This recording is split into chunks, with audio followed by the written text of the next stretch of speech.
ही प्रवर समिति में भेजने के लिए सदन में कहा और उसके बाद भेजा गया। क्या हुआ था सर? बिल व्यापक रूप से इस पर और बातचीत हो और कुछ लोगों की शंका थी, माननीय विधायक गण माननीय मुख्यमंत्री जी से भी मिले थे और हमारे दोनों डिप्टी सीएम केशव जी और ब्रजेश पाठक जी से भी बातचीत हुई थी और हम सब लोगों ने मिलकर मैंने एक प्रस्ताव रखा कि इसे और व्यापक विचार विमर्श के लिए, क्योंकि लोकतंत्र में एक सामान्य प्रक्रिया है, इस तरह के बिल जो भी पास होते हैं पारित होते हैं उसमें हम लोग विचार विमर्श के लिए, व्यापक विचार विमर्श के लिए, कुछ लोगों के मन में शंकाएं होती हैं उनको दूर करने के लिए इस तरह की प्रक्रिया है। सदन ने, विधान परिषद ने सहमति से इस बिल को प्रवर समिति को सौंपा है।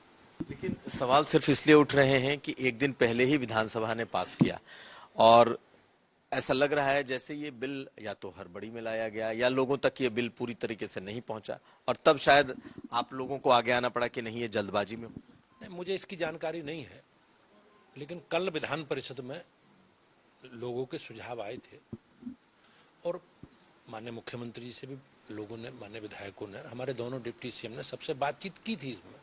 और ये एक सामान्य प्रक्रिया है। बहुत बार ऐसा होता है कि कोई बिल विधानसभा में पास हो जाए और विधान परिषद में उसमें आपत्ति हो कुछ लोगों को, तो आपत्ति का समाधान करना एक हमारी लोकतांत्रिक प्रक्रिया का, हमारी संसदीय व्यवस्था का एक हिस्सा है।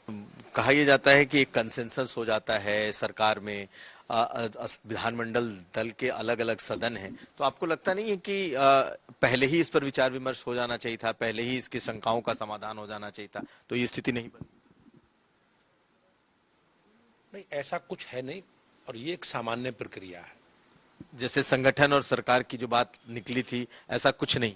ऐसा कुछ नहीं है। परिषद के सदस्य के नाते मैंने ये सुझाव दिया कि बिल को समिति के, प्रवर समिति को सौंपा जाए, जिससे और गहनता से, व्यापकता से इस पर विचार हो। इसके लिए आखिरी सवाल है, इसके लिए क्या मुख्यमंत्री, दोनों उप मुख्यमंत्री, आप सबों के बीच में सहमति बनी विधानसभा में इसे प्रवर समिति? जो सरकार के लोग हैं, माननीय डिप्टी सीएम हमारे दोनों और माननीय मुख्यमंत्री जी, उनसे इस पर जरूर बातचीत हुई होगी, लेकिन परिषद की भी इस पर सहमति है और सबने सहमति से इस पर समर्थन दिया कि भाई इस पर विचार, बिल पर और विचार, गहनता से विचार विमर्श हो, क्योंकि हमें जनता के हितों के लिए चुना है और जनता के हितों के लिए हम लोग, हमारी पार्टी और हमारी सरकार माननीय मुख्यमंत्री जी के नेतृत्व में काम कर रही है। दोबारा बिल आएगा? नहीं, जो इसकी प्रक्रिया है सदन की, उस प्रक्रिया में जो भी व्यवस्था होगी वैसा ही होगा।